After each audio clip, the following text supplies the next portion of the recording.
অনেক সময় বলি, হুজুর এত পাপ করেছি, আল্লাহ কি আমাকে মাফ করবে? সারা রাত সারা দিন আমি পাপের মধ্যে ডুবেছিলাম। আপনি বলছেন এত পাপ করেছি, আল্লাহ আমাকে মাফ করবে কিনা? আর আল্লাহ বলছেন কি, লা তাকনাতু মির রাহমাতিল্লাহ, আল্লাহর রহম থেকে নিরাশ হয়েও না। আল্লাহর কাছে বলেন, রাতের অন্ধকারে আল্লাহ 20 বছর পাপ করেছি, আল্লাহ 30 বছর পাপ করেছি, এবার একটু কান্না করেন। কান্না করে চোখের পানিটা ছেড়ে দেন। ডাকার মতো যদি ডাকতে পারেন। দেখেন, একজন হিন্দু 60 বছর সে কুফুরির সাথে জড়িত ছিল, 61তম বছরে সে ইমান আনার কারণে 60 বছরের গুনাহ যদি আল্লাহ মাফ করে দিতে পারে, একটা হিন্দুর, একটা খ্রিস্টানের, আপনি একজন ইমানদার, আপনি পাপ করেছেন, আল্লাহর পথে ছিলেন, ইমান এনেছিলেন, কিন্তু শয়তানের ওয়াসওয়াসায় পাপ করে ফেলেছিলেন, ওকে যদি আল্লাহ মাফ করতে পারে, আল্লাহর কাছে আপনি চান, বলার মতো বলেন, ডাকার মতো ডাকেন, আমার আল্লাহ সুবহানাহু ওয়া তাআলা আপনাকে ক্ষমা করে দিবেন। আল্লাহ গফফার, আল্লাহ সত্তার, আল্লাহ রহমান, আল্লাহ রহিম। আল্লাহ সুবহানাহু ওয়া তাআলা ক্ষমা সর্বাগ্যে। আল্লাহ সুবহানাহু ওয়া তাআলার রাগ কখনোই ক্ষমার উপরে প্রাধান্য পায় না। আল্লাহ তাআলা সময়ের কসম করেছেন, এই কারণে মানুষের জীবনের সময়টা বড় দামি। জীবন প্রদীপ যখন নিভে যাবে, হৃৎপিণ্ড থেকে রূহটা যখন বের হয়ে যাবে, আপনার ভেতরে যখন রূহ থাকবে না, তখন সময় থাকবে কিন্তু আপনি থাকবেন না। জীবন যতদিন আছে, সময় ততদিন আছে। জীবনও নাই, সময়ও নাই, ঠিক কিনা? মানুষ যে দুনিয়ার বুকে ক্ষতিগ্রস্ত, কিছু মানুষ আছে দুনিয়ার বুকে যারা দুনিয়া নিয়ে ব্যস্ত, আর কিছু মানুষ আছে আখিরাত নিয়ে ব্যস্ত, যারা আল্লাহকে পাইতে চায়, আখিরাতকে পাইতে চায়। আর দুনিয়ার জিন্দগিতে কিছু মানুষ আছে যে মানুষগুলো দুনিয়াকে পাইতে চায়। দুই শ্রেণীর মানুষ। এক শ্রেণীর মানুষ আল্লাহকে পাইতে চায়, আরেক শ্রেণীর মানুষ হচ্ছে দুনিয়াকে পাইতে চায়। সফল কাম কারা? যারা আল্লাহকে পাইতে চায়। সুবহানাল্লাহ বলেন। বড়ত্বের প্রতিযোগিতা চলতেছে বর্তমান সময়ে। আগে মুরব্বীরা যখন বসতো, আমল নিয়ে কথা হইতো, আর এখন যদি মানুষ বসে, আমার ছেলে এটা করে, আমার মেয়ে এটা করে। শুনেন, কথা যদি বলেন, ভালো কথা বলেন। চাপাবাজি, চাপার জোর সবারই আছে, কিন্তু সবাই পছন্দ করে না। এটা ব্যক্তিত্বের বহিঃপ্রকাশ না। আপনার ছেলে কি করে না করে, ভালো কিছু হলে অবশ্যই শুকরিয়া আদায় করে বলবেন, আলহামদুলিল্লাহ ছেলেটা আমার ঢাকা বিশ্ববিদ্যালয়ে চান্স পেয়েছে। এটা একটা বিষয়। আর আরেকটা বিষয় কি, এইভাবে হাত ভেসকায়া, মুখ ভেসকায়া, দাঁত ভেসকায়া, যোগ্যতার বলে চান্স পেয়েছে, এলাকায় গোষ্ঠীর মধ্যে আসেনি একটাও, আমার ছেলেই চান্স পেয়েছে, জাহের করা। এই নিয়ামতটা দিয়েছে কি আপনাকে? আল্লাহ। এটা ভুলে যায় না যে আল্লাহ দিতে পারে, সে আল্লাহ ছিনায়ও নিতে পারে। সুতরাং বি কেয়ারফুল। শুকরিয়া এবং বিনয়, এটা যেন আমাদের ভাষার মধ্যে থাকে। বড়ত্বের দরকার নাই। নিয়ামত আল্লাহ যিনি দিয়েছেন, সব শুকরিয়া হবে সে আল্লাহর। পৃথিবীতে সেই মানুষগুলো সবচেয়ে বেশি নিরাপদ থাকে যে মানুষগুলো কথা কম বলে। মান সাকাতা ফাকাদ নাজাতা, এটা হাদিসের মধ্যে আছে যে নীরবতা অবলম্বন করে সে মুক্তি পায়, নাজাত পায়। এই সময়ে ভাই কিছু লোক আছে এত চাপাবাজ আর এত কথা বলে, খালি গির গির গির গির করে মুখ থেকে কথা বাইরে হইতেই থাকে, কাজে হোক অকাজে হোক। ধরেন তার ওই যে অনেকে আছে প্রেম টেম করে হারাম, রাত্রিবেলায় মনে করেন সারা রাত বসে বসে আড্ডাবাজি করতেছে, ফোনে আলাপ করতেছে, ফজর আজান দিয়ে দিতেছে, বলতেছে বাকি কথা কালকে হবে, আজকে কোনো কথাই হলো না। এরকম কিছু লোক আছে চায়ের দোকানে বসে আজাইরা কোনো কাজ নাই, 3 ঘন্টা 4 ঘন্টা করে সময় নষ্ট করতেছে। বন্ধু বান্ধব বিকালবেলা আড্ডা দিতেছে, 3 ঘন্টা 2 ঘন্টা নষ্ট করতেছে। কথা বেশি বলবেন না, কথা কম বলেন। যদি কম বলেন ভুল কম হবে, যদি কম বলেন তাহলে নাজাত পাবেন। কথা বেশি বলে সময় নষ্ট করবেন না। ওয়াল্লাযীনা হুম আনিল লাগwi মুরিদুন, আল্লাহ সুবহানাহু ওয়া তাআলা কথা বলেছেন যে মুমিন কখনো ওয়াহিদ কথাকর্ম এটা করতে পারে না। ওয়ান উমরিহি ফিমা আফনা, হিসাব কিন্তু দেওয়া লাগবে এই সময়টা কি কোন কাজে আপনি খরচ করেছেন। সুতরাং কথা কম বলবেন, নীরবতা অবলম্বন করবেন, ইনশাআল্লাহ নাজাত পাবেন। কিছু বুড়া চাচা আছে আমাদের সমাজে, কিছু বুড়া চাচা, যে মানুষগুলো নিজেরা মসজিদে আসা শুরু করেছে 46 বছর বয়সে, অথচ বাচ্চা দেখলেই সেট করে ওঠে। কিছু মুসল্লি আছে, নবীজি সাল্লাল্লাহু আলাইহি ওয়াসাল্লাম সিজদায় গিয়েছে, নাতি ঘাড়ের উপর উঠেছে, নবীজি সিজদা থেকে মাথা উঠান নাই, অনেকক্ষণ পরে মাথা উঠিয়েছেন। নবীজি খুতবা দিচ্ছেন, হাসান হোসেন রাদিয়াল্লাহু তাআলা আনহুমা ওনার এসে জুব্বা টানছেন। নবীজি খুতবা 1-1.5 মিনিট বন্ধ করে তারপর হাসান হোসেনকে সময় দিয়েছে, তারা চলে গেছে, আবার খুতবা শুরু করেছে। কিন্তু আমাদের সমাজে কি হয়, বাচ্চা দেখলেই কিছু চাচা একেবারে আগুনের মতো জ্বলে ওঠে। ভুল, চাচারা সতর্ক হয়ে যান। কখনো কোনো বাচ্চা দেখে মসজিদে চিল্লাফাল্লা করবেন না, কারণ এই বাচ্চাগুলো আগামী পৃথিবীর দায়িত্বভার গ্রহণ করবে। এখন থেকে যদি নামাজ না শিখান, এরা কখন নামাজ শিখবে? সুতরাং বাচ্চাদেরকে মসজিদে আনেন। যে এলাকায় মসজিদে বাচ্চারা বেশি আসবে, ওই এলাকায় ডাকাত তৈরি হবে কম। যে এলাকায় মসজিদে বাচ্চারা বেশি আসবে, আল্লাহওয়ালা তৈরি হবে সেই এলাকায় বেশি। যে এলাকায় মসজিদে বাচ্চারা বেশি আসবে, সে এলাকায় মদখোর, জুয়ারি, এই আজে বাজে ইফটিচার এরকম কেউ থাকবে না। প্রধানমন্ত্রীর সামনে যখন দাঁড়ায়, তখন একটা মানুষ যদি জানে যে কালকে আমাকে গণভবনে যাইতে হবে, রাষ্ট্রপতি ভবনে যাইতে হবে, ওই মানুষটা দেখবেন রাত্রিবেলায় ঘুম হয় না। কেন? প্রধানমন্ত্রীর সামনে আমি কি বাঁকা হয়ে দাঁড়াবো নাকি সোজা হয়ে দাঁড়াবো? গণভবনে কি গাড়ি নিয়ে যাব নাকি সিএনজি নিয়ে যাব? আমি প্রধানমন্ত্রীর সামনে দাঁড়ানোর সময় যে কথা বলবো, আমার টকিং এক্সপ্রেশনটা কেমন হবে? একটু হাস্যোচ্ছল চেহারা নিয়ে কথা বলবো নাকি গুমরা মুখে কথা বলবো? এরকম প্ল্যান করবে কি করবে না, জোরে বলেন। রাষ্ট্রপতি মহোদয় যদি আপনাকে ফোন করে যে কালকে আমার বঙ্গভবনে তোমাকে আসতে হবে, তোমাকে কফির দাওয়াত, বিশ্বাস করেন ওই লোকটা সারা রাত হয়তো বা ঘুমাবে না। খেয়াল করেন, রাষ্ট্রপতির মহান রাষ্ট্রপতি কে? প্রধানমন্ত্রীর মহান প্রধানমন্ত্রী কে? শাশুড়িদেরকে কয়েকটা পরামর্শ আমি দিয়ে থাকি, বিশেষ করে মাহফিলগুলোতে। আমার যে সমস্ত মা বোনেরা তাদের ছেলেদেরকে বিয়ে করেছেন, বেটার বউকে ছেলের বউকে নিজের মেয়ের মতোই মনে করেন, আর স্ত্রীরাও ছেলের বউরাও শাশুড়িটাকে নিজের মায়ের মতো মনে করেন। তিনটা জিনিস: এক নম্বর, নিজের মায়ের মতো মনে করবে হচ্ছে ছেলের বউ, এবং সেই বউমাকে শাশুড়ি নিজের মেয়ের মতো মনে করবেন। 2 নম্বর, যে কোনো ভুল যদি সে করে ফেলে তাহলে মনে করবেন এই জায়গাটায় আমার মেয়েটা থাকলে আমি কি করতাম। কিন্তু আমাদের যেটা হয়, আস্তে করে ছেলেকে ফোন দিই যে তোর বউ তো এটা করেছে, মানে আগুনটা 2 জায়গায় জ্বালাইলেন, একটা আপনার অন্তরে আর একটা আপনার ছেলের অন্তরে। তো এগুলো পিন মারা বন্ধ করবেন। 3 নম্বর আরেকটি বিষয় বলি, একটু নিজের উপরে বৌমাদেরকে প্রাধান্য দেওয়ার চেষ্টা করেন, বৌমারাও শাশুড়িদেরকে প্রাধান্য দেওয়ার চেষ্টা করেন, কারণ আপনিও কিন্তু একদিন শাশুড়ি হবেন। অনেক সময় নিজের ভালোটাই দেখি, আমি ঝাল পছন্দ করি না এই জন্য ঝাল দেওয়া যাবে না, বৌমারও তো কিছু পছন্দ অপছন্দ থাকতে পারে। এই জিনিসগুলো কিন্তু আমাদেরকে খেয়াল করতে হবে। আল্লাহ বুঝদান করুন। দুনিয়ার জিন্দগিতে সেলিব্রিটি না হয়ে আখিরাতে সেলিব্রিটি হন ভাই। এখন তো মানুষ এই সেলিব্রিটিজম, এমন মানে সেলিব্রিটি হওয়ার জন্য কেউ কেউ নেগেটিভ কাজ করতেছে, কেউ পজিটিভ কাজ করতেছে, এবং অনেক ইসলামিস্টরাও ভাই, দুঃখজনক হলেও সত্য, এই যে ফেমাস হওয়ার জন্য কত ধরনের যে উপায় অবলম্বন করে, আসলে এটা উচিত না। আচ্ছা, মানলাম আপনি দুনিয়ার বুকে এক বিশাল সেলিব্রিটি, কিন্তু আখেরাতে আপনার কোনো প্রতিদান নাই, কোনো লাভ নাই ভাই। সাহাবীরা দিনের কাজ করে, দাওয়াতি কাজ করে জেলখানায় গিয়েছে, আমাদের আকাবিররা জেলখানায় গিয়েছে, আন্দামান দ্বীপপুঞ্জে তাদেরকে নির্বাসনে পাঠানো হয়েছে, অনেকে ফাঁসির কাষ্টে দিনের কাজ করার কারণে গিয়েছে। এই পৃথিবীর বুকে কোনো মুনাফিক যখন কারো বন্ধুতে পরিণত হবে, ইসলামের প্রকাশ্য শত্রু যখন কারো বন্ধুতে পরিণত হবে, জানতে হবে ও লোকটা যত বড় ইমানদারি হোক না কেন, ওর ইমানের মধ্যে ত্রুটি আছে, নাহলে মুনাফিক এবং ইসলামের দুশ্মনরা তাকে বন্ধু হিসেবে কখনো গ্রহণ করে না। প্রিয় ভাইরা আমার, এই জন্য শুধু সেলিব্রিটি দুনিয়ায় হইলে হবে না, আখিরাতের চিন্তা আমাদের ভিতরে আনতে হবে। মনে রাখবেন, যে বাপ মা আপনাকে এত বড় করেছে, এই বাপ মা কিন্তু আপনার জীবনে বড় একটা দামি সম্পদ ভাই। হুমা জান্নাতুকা নারুক, বাবা মা আপনার জান্নাত, বাবা মা আপনার জাহান্নাম। বাপ মাকে খুশি রাখবেন, আল্লাহর জান্নাতে যাবেন, বাপ মাকে অখুশি রাখবেন, আল্লাহর জাহান্নামে যাবেন। বাপ মা আজকে জীবিত আছে দেখে বুঝতে পারতেছেন না কি সম্পদ ঘরের মধ্যে আছে, কালকে মারা যাবে বাপ মা, তখন বুঝবেন যে কি সম্পদ হারিয়ে ফেলেছেন। আপনি স্ত্রীর পেছনে খরচ করেন, আপনি বন্ধু বান্ধবের পেছনে খরচ করেন, সেটা পরিমিত। রেস্টুরেন্টে খেতে গিয়েছেন, বিল চলে এসেছে 7,000 টাকা, যে আজকে বিল দিব, আমি 4,000 টাকা, এর মধ্যে খাবার দাবার শেষ করবো, আর বাকি 3,000 টাকা আমার পরিবারের জন্য খাবার নিয়ে যাবো। অনেক যুবকরাও দেখা যায় এই বর্তমান সময়ে রেস্টুরেন্টে খায়, কিন্তু পরিবারের জন্য কোনো খাবার নিয়ে যাইতে চায় না, বউকে ঠগায়, বাচ্চাদের ব্যাপারে কোনো খেয়াল নাই, বাপ মার ব্যাপারে কোনো খেয়াল নাই। সুতরাং কেউ যদি বাপ মার অধিকার আদায় না করে, হক যদি আদায় না করে, আল্লাহর আদালতে তারা দাঁড়াইতে হবে। বাপ মাও যেমন সন্তানের হক আদায় করবে, সন্তানও বাপ মার হক আদায় করবে। আপনাকে কেউ যদি অন্যায়ভাবে ঠগায়, আপনি মনে করছেন সে জিতে গেছে, আপনি হেরে গেছেন, না, আপনি জিতেছেন, সে হেরেছে।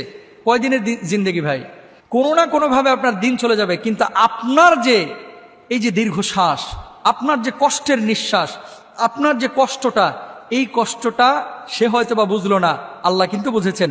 আপনি মুখ বুঝেছিলেন। আল্লাহ সুবহানাহু ওয়া তাআলা পৃথিবীর বুকে কোনো মানুষের উপরে জুলুম করেন না, আল্লাহ ছাড় দেন, আল্লাহ ছেড়ে দেন না।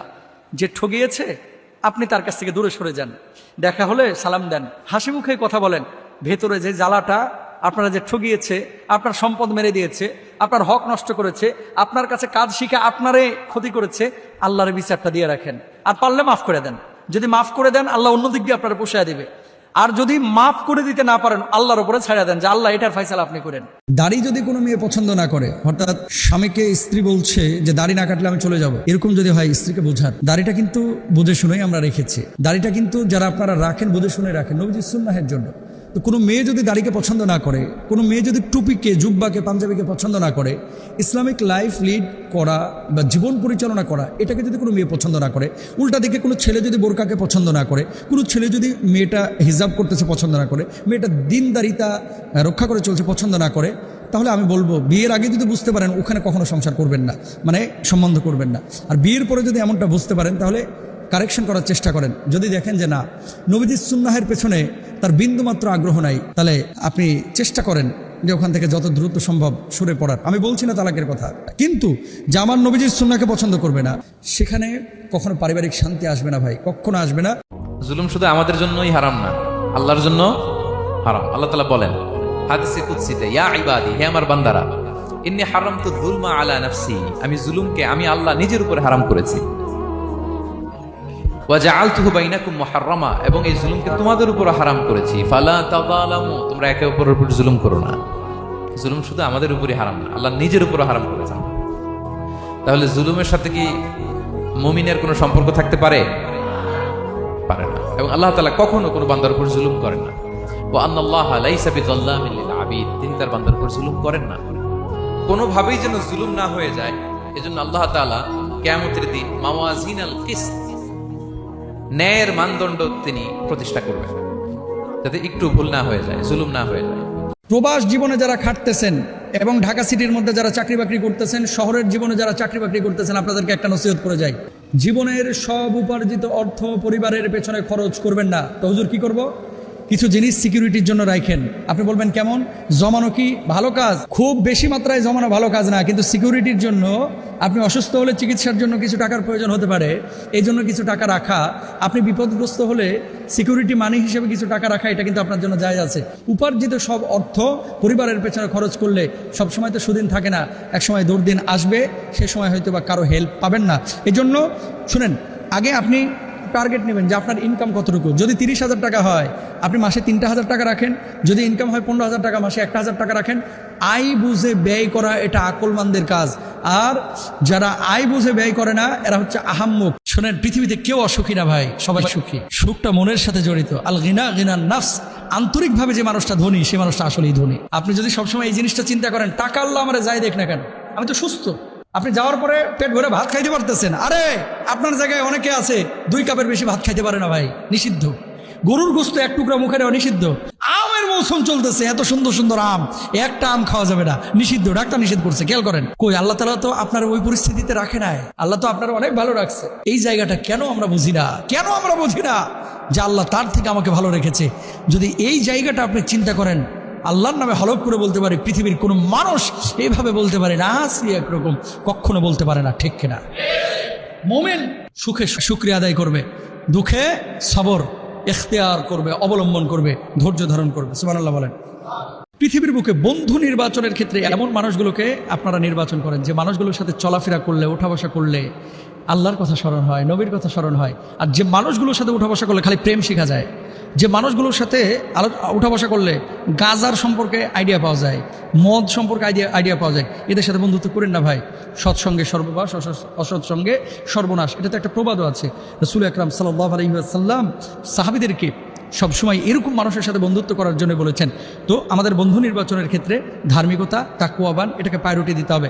শুধু মাল দেখলে হবে না, মাল যে কোনটা ভালো খাওয়াইতে পারে, কোনটা মাল দিয়ে হেল্প করতে পারে, কোনটা হুন্ডা দিয়ে হেল্প করতে পারে, এরকম যেন আমাদের বন্ধুত্বের উদ্দেশ্য না হয়। মোহরানা যখন ধরা হয় একজন মেয়ের উপরে, ছেলে চাকরি করে ঢাকায় বেতন পায় মনে করেন 15,000 টাকা, অথচ মোহরানা ধরে রাখছে প্রায় 10 লক্ষ টাকা। ও কিয়ামত পর্যন্ত আয়াত পাইলেও কিন্তু মোহরানা শোধ করবে না। পরে বাসরাত্রে যে বউর পাও ধরে মাফ চায় যে তোমার টাকা তো আমার, টাকা মাফ করে দাও। 3 দিন পরে মারামারি, এবার বাস একেবারে আক্রমণাত্মক অবস্থায়, তোমার সাথে বিয়ে বসে আমি পাইলামটাকে। মেয়ের বাপকে যদি জিজ্ঞেস করা হয় এই পরিমাণ টাকা সে ইনকাম করে, এত বড় মহারানা কেন ধরলেন? শুরুতে আটকায় দিলাম যাতে ভাগতে না পারে, তালাক দিতে না পারে। উদ্দেশ্য খারাপ। যে ছেলের ব্যাপারে আপনার এরকম সন্দেহ আছে যে এর সাথে বিয়ে দিলে ছেড়ে দিতে পারে, আপনি তার সাথে বিয়ে দিতে যাচ্ছেন কেন? মোহরানা ধরবেন সীমিত। আর যৌতুক যারা নিতে চায়, যৌতুক ওই 10 লাখ টাকা মহারানা ধরছে না, এবার ও খেলাটা শুরু করে। 10 লাখ মহারানা ধরেছিস, 10 লক্ষ টাকার হুন্ডা, এসি, ফ্রিজ এগুলো নিয়ে এসা ফার্নিচার দিয়ে আমরা উসুল করবো ইনশাল্লাহ। তার মানে এখন বিয়েটা আর বিয়ে নাই, এখন হয়ে গেছে হিসাব নিকাশ। ও আমারে কি দিল, ও আমারে কি দিল, এটা গিভ এন্ড টেক, এটা বিয়ে বলে না। আল্লাহ হেদায়েত দান করুন। 4 বছর পরে দেশে যায়, কেউ বলতেছে না যে কিছু নিয়ে আসিস না। বউ বলে এটা এনো, ছেলে বলে এটা এনো, শালি বলে এটা এনো, অমুকে বলে এটা এনো। আমি বললাম বাপ মার লাগে কি কিনছেন? জীবিত আছেন না মারা গেছে? দুইজনই জীবিত। মাল লাগে কি নিয়েছেন? বলার সঙ্গে সঙ্গে লোকটার চোখ দিয়ে দর করে পানি পড়তে লেগেছে।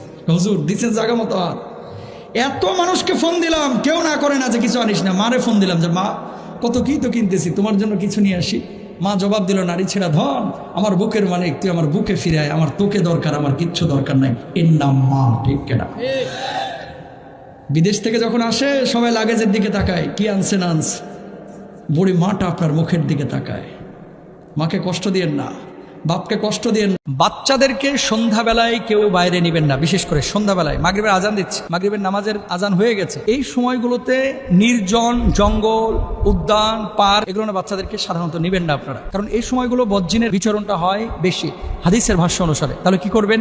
এই সময়গুলোতে আল্লাহ রাসূল সাল্লাল্লাহু আলাইহি ওয়াসাল্লাম বলেছেন দরজা জানালাগুলো বাড়িতে লাগিয়ে দিতে, তারপরে বাড়ির ভিতরে অবস্থান করতে এবং বাতি ব্যবহার করতে, আলো ব্যবহার করতে। সেই সময়গুলোতে আমরা অনেক সময় বাচ্চাদেরকে বাইরে নিয়ে যাই, তারপরে বাচ্চারা দেখবেন হঠাৎ বাড়িতে এসে খুব কান্নাকাটি করতেছে। অনেক সময় বাচ্চাদেরকে নিয়ে যায়, তারপরে রাত্রিবেলা আর ঘুমাতে যায় না, খালি আটকে উঠতেছে। এদেরকে বদ্দিন অনেক সময় আচ্ছাদিত করে এবং ওয়াসওয়াসা দেয়। এই জন্য বাপ মাকে বলবো, মাগরিবের আজানের ঠিক আগ মুহূর্তে, আজানের সময়ে এবং আজানের পর এই আধা ঘন্টা 45 মিনিট, এই মুহূর্তটাই কখনো বাচ্চাদেরকে বাইরে, উদ্যানে, পার্কে, জঙ্গলে রিল্যাক্সের জন্য নিয়ে যাবেন না। এটা খুব ক্ষতিকর বাচ্চাদের জন্য। এবং বাতাস লাগে, বাতাস, খারাপ বাতাস, এগুলো থেকে আল্লাহ তাআলা হেফাজত করুন সবাইকে। সারা জীবনের সঞ্চয় দিয়ে একটা 1200 স্কোয়ার ফিটের ফ্ল্যাট কিনতেছেন, সারা জীবনের সঞ্চয় দিয়ে, কিন্তু সারা জীবনে কি সঞ্চয় করলেন?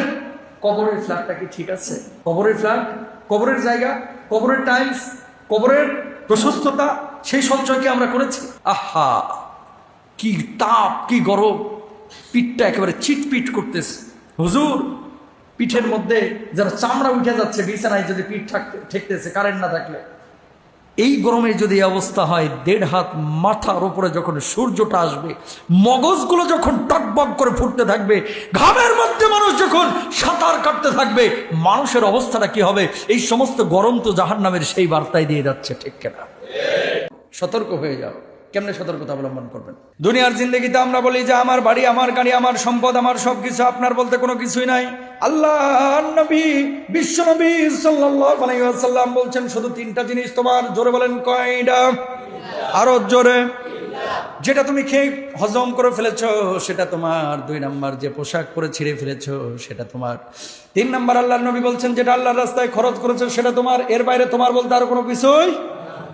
গোস্ত কিনে এনেছেন, মহিষের গোস্ত, সাভার থেকে ফ্রিজের মধ্যে ঢুকা রাখছেন, কালকে আপনার রুহটা কবজ হয়ে গেছে, গোস্তের জায়গায় গোস্ত থাকলো, আপনি কবরে চলে গেলেন, ওই গোস্ত খাবে আরেকজন। সুতরাং যতক্ষণ পর্যন্ত কোনো খাবার খেয়ে না হজম হচ্ছে, ততক্ষণ পর্যন্ত আমার বলা যাবে না কোনো খাবার খেয়ে, ঠিক কিনা? সতর্ক হয়ে যাও। কেমনে সতর্কতা অবলম্বন করবেন? দুনিয়ার জিন্দগিতে আমরা বলি যে আমার বাড়ি, আমার গাড়ি, আমার সম্পদ, আমার সবকিছু। আপনার বলতে কোনো কিছুই নাই। আল্লাহ নবী, বিশ্ব নবী সাল্লাল্লাহু আলাইহি ওয়াসাল্লাম বলছেন শুধু 3টা জিনিস তোমার। জোরে বলেন, কয়টা? আরো জোরে। যেটা তুমি খেয়ে হজম করে ফেলেছো সেটা তোমার। 2 নাম্বার, যে পোশাক পরে ছিঁড়ে ফেলেছো সেটা তোমার। 3 নাম্বার, আল্লাহর নবী বলছেন যেটা আল্লাহর রাস্তায় খরচ করেছো সেটা তোমার। এর বাইরে তোমার বলতে আর কোনো কিছুই। গোস্ত কিনে এনেছেন, মহিষের গোস্ত, সাভার থেকে ফ্রিজের মধ্যে ঢুকা রাখছেন, কালকে আপনার রুহটা কবজ হয়ে গেছে, গোস্তের জায়গায় গোস্ত থাকলো, আপনি কবরে চলে গেলেন, ওই গোস্ত খাবে আরেকজন। সুতরাং যতক্ষণ পর্যন্ত কোনো খাবার খেয়ে না হজম হচ্ছে, ততক্ষণ পর্যন্ত আমার বলা যাবে না কোনো খাবার খেয়ে, ঠিক কিনা? ব্যাংক লুট করে, আরেকজনের সম্পদ দখল করে, জনগণের সম্পদ মাইরা আরেকজনের থেকে হক নষ্ট করে 36 বার হজ করে আল্লাহর জান্নাতে যাওয়া যাবে না। সুতরাং ওয়ান মালিহি মিন আইনা ইকতাসাবা ওয়া ফিমা আনফাকা, কোথা থেকে টাকা কামাচ্ছেন আর কোথায় খরচ করছেন, হিসাব কিন্তু রাখা লাগবে। মনে করেন না এমনি এমনি ছেড়ে দেবেন, হিসাব আছে না? কেন আপনি ভাবেন না? প্রত্যেকটা স্বামী যদি তার স্ত্রীকে মনে করতো যে আমার স্ত্রীটা হচ্ছে পৃথিবীর সেরা আদর্শবান স্ত্রী, প্রত্যেকটা স্ত্রী যদি মনে করতো যে আমার স্বামীটা হচ্ছে পৃথিবীর সেরা স্বামী, আমার স্বামীর চাইতে এত সুন্দর মুআদ্দাব আদর্শবান কোনো স্বামী নাই, তাহলে এই পৃথিবীটা সুন্দর হয়ে যেত। ওই স্বামী কখনো আরেকজন নারীর দিকে তাকাইতো না, ওই নারী কখনো আরেকজন স্বামীর দিকে তাকাইতো না। কেন বলতেছি? যখন মনে করে যে ইস আমার স্বামীটা এরকম দেখতে হলো না, যদি ইন্ডিয়ান নায়কদের মতো হতো, ইস আমার বউটা যদি ইন্ডিয়ান নায়িকাদের মতো হতো, এরকম একটা চিন্তা চেতনা, ইস এরকম একটা আকাঙ্ক্ষা আশঙ্কা যখন থাকে, তখনই কিন্তু ভেতরে পাপ ঢুকে। সুতরাং আমার মা বোনদেরকে বলবো এবং ভাইদেরকে বলবো, আপনি যেই বিয়েটা করেছেন, যেই মেয়েকে ঘরে নিয়েছেন, মনে করবেন এই বউটা আমার জন্য শ্রেষ্ঠ বউ, এবং যেই স্বামীকে আপনি গ্রহণ করে নিয়ে এসেছেন, হোক সে মোটা, হোক সে খাটো, হোক সে চিকন, হোক সে অসুন্দর, এটাই আমার শ্রেষ্ঠ স্বামী। এরকম মানসিকতা যদি থাকে, ওই মেয়ের মধ্যে কখনো পরক্রিয়ার বিষ ঢুকবে না, ওই ছেলের মধ্যেও কখনো পরক্রিয়ার বিষ ঢুকবে না। আপনি রিক্সা চালক হন, আপনি ভ্যান চালক হন, আপনি সচিব হন, আপনি আমলা হন, প্রত্যেকটা জায়গায় আপনাকে হকের উপরে অবিচল থাকতে হবে। চাকরি যাক, চলে যাক, সত্য কথা বলার কারণে যদি আমার চাকরি চলে যায়, চলে যাক। রিজকের ফয়সালা গার্মেন্টসে হয় না, রিজকের ফয়সালা মসজিদে হয় না, রিজকের ফয়সালা মাদ্রাসায় হয় না, রিজকের ফয়সালা হয় আসমানে। আর রিজকু মাকসুমুন, রিজক এটা আল্লাহর পক্ষ থেকে বন্টিত, নির্ধারিত। রিজক আপনি কতটুকু পাবেন এটা আল্লাহ সুবহানাহু ওয়া তাআলা আগেই লিখে রেখে দিয়েছেন। সুতরাং যতটুকু আপনার জন্য বরাদ্দ আছে আপনি ততটুকু পাবেন। বিয়ে শাদীর পরে স্ত্রীর সঙ্গে যখন খোঁজ গল্প করি বা স্ত্রী যখন স্বামীদের সাথে খোঁজ গল্প করে, অনেক সময় জিজ্ঞেস করে অতীতে তোমার কোনো রিলেশন ছিল কিনা, সম্পর্ক ছিল কিনা। তখন স্ত্রী বলে যে না, কোনো সম্পর্ক ছিল না। বলো বলো, কোনো সমস্যা নাই, আমি কিচ্ছু মনে করবো না। এবার স্ত্রীও বলো আমার সাথে 3 জন ছেলের সম্পর্ক ছিল। আগুনটা এখান থেকে কিন্তু জ্বালা শুরু। এরকম কিন্তু অনেকে করে, মানে খুশিতে বাকবাকুম হইতে হইতে হইতে অতীত রিলেশনের কথাটা ফ্লাশ করে ফেলে। স্বামীও করে, স্ত্রীও করে। এরপরে স্বামী শুইয়া ল্যাপের নিচে, কম্বলের নিচে চিন্তা করতেছে এর সাথে কোনো আজে বাজে সম্পর্ক ছিল কিনা। বউ চিন্তা করতেছে, তার মানে 7-8টা মেয়ে ওর পেছনে ঘুরতো, এদের সাথে কোন পার্কে কখন ঘোরাফেরা করেছে। শয়তান তখন ওখানে ঘি ঢালে, আরও জ্বালাতন তৈরি করে। তারপরে কি লাস্টে সকালবেলা উঠে মারামারি। ও মনে তো করেছিলাম ভালো, এখন তো দেখি পুরা একেবারে নকল মাল। শুরুটা এভাবে হয়ে যায় মারামারি। অতীত রিলেশন সম্পর্কে যে পাপগুলো করেছেন, খবরদার কোনো স্বামীর সাথে শেয়ার করবেন না, কোনো স্ত্রীর সাথে কোনো স্বামীও শেয়ার করবেন না। আপনার ভাগ্য কেমন? ভাগ্য ভালো বোঝার উপায় 1 নম্বরে আল্লাহ আপনাকে দিনের উপর অবিচল রাখছে কিনা। যদি আল্লাহ আপনাকে দিনের উপরে রাখে, জানবেন যে আপনার ভাগ্যটা ভালো। আপনি যদি ইসলামের উপরে না থাকতে পারেন, দিনের উপরে যদি না থাকতে পারেন, জানবেন আপনি কপাল পোড়া। এরপরে রাসূল সাল্লাল্লাহু আলাইহি ওয়াসাল্লাম বলেছেন সৌভাগ্যবান মানুষের আলামত 3টা। 1 নম্বর তার ভালো স্ত্রী আছে কিনা, 2 নম্বর ভালো একটা বাহন আছে কিনা, 3 নম্বর ভালো একটা বাসস্থান আছে কিনা। তাহলে দিনদার হওয়া, মুত্তাকি হওয়া, পরহেজগার হওয়া, এটা সৌভাগ্যের আলামত। মানুষের জীবনের সবচেয়ে বড় সম্পদ হচ্ছে তার দিন, ইসলাম। ইসলাম যারা পেয়েছে পৃথিবীর সবচেয়ে মহামূল্যবান রত্ন, সম্পদ, ধনভাণ্ডার সে পেয়ে গেছে। আর ইসলাম যে পায় নাই, সে মানুষটা যত বড় বিল গেটসের মতো ধনী হোক না কেন, সে মানুষটা ভুখা, সে মানুষটা ভিক্ষুক। কারণ কি, মারা যাওয়ার সাথে সাথে তার আর কোনো প্রতিদান নাই, সরাসরি জাহান্নামে। আর মুমিন সে রিকশাওয়ালা হলেও মারা যাওয়ার সাথে সাথে সে আল্লাহর জান্নাতের ফয়সালা তার ব্যাপারে হবে। পাপের কারণে শাস্তি সাময়িক পাবে, কিন্তু সে আল্লাহর জান্নাতে একদিন না একদিন যাবে। এই জন্য ইমানের দৌলত আমাদেরকে সবার খেয়াল করা উচিত এবং সবার জীবনে ইমানের দৌলত গ্রহণ করা উচিত। আমাদের বাংলাদেশে বউ শাশুড়ির সম্পর্কটা এখন দা কুমড়া অথবা সাপ বেজির সম্পর্কের মতো হয়ে গেছে। কেন? এখানে একটা মূলনীতি আমরা মাথায় রাখতে পারি না। যেই মেয়েটা শাশুড়ির কাছে এসেছে, সেও তো কারো না কারো মেয়ে। প্রত্যেকটা শাশুড়ি তার বৌমাকে, মানে ছেলের বউকে যদি মনে করতে পারতো যে সে তো আমার মেয়ের মতো, মানে নিজ মেয়ের মতো মনে করলে তার কোনো ভুল ওই শাশুড়ির চোখে ধরা পড়তো না। আবার বৌমারা যদি শাশুড়িদেরকে নিজের মায়ের মতো মনে করতো, তাহলে তাদের ভুলগুলো বৌমার চোখে পড়তো না। সমস্যাটা হচ্ছে আমরা একে অপরে মানতে পারি না। নিজের মেয়ে যখন তরকারিতে লবণ কম দেয় কোনো সমস্যা নাই, কিন্তু বেটার বউ যদি লবণ কম দিচ্ছে, তোর মাকে তোর রান্না শিখায় নাই, এরকম ঠ্যাস মেরে মেরে কথা বলে। স্টপ, এগুলো বন্ধ করতে হবে। প্রত্যেকটি শাশুড়ির উচিত বৌমাটাকে নিজের মেয়ের মতো মনে করা, এবং প্রত্যেকটা বৌমার উচিত শাশুড়িটাকে নিজের মায়ের মতো, শ্বশুরকে নিজের বাপের মতো ভাবা। এরপরেও যদি সমস্যা হয়, তাহলে শাশুড়ির সাথে কথাবার্তা কম বলবেন। খেদমতের বিষয়টা আসে তো, খেদমত যতটুকু পারবেন করবেন ইনশাআল্লাহ তাআলা। শাশুড়িদেরকেও বলবো যে সব সময় ওই মোসাদের মতো গোয়েন্দাগিরি বউয়ের পেছনে করেন না।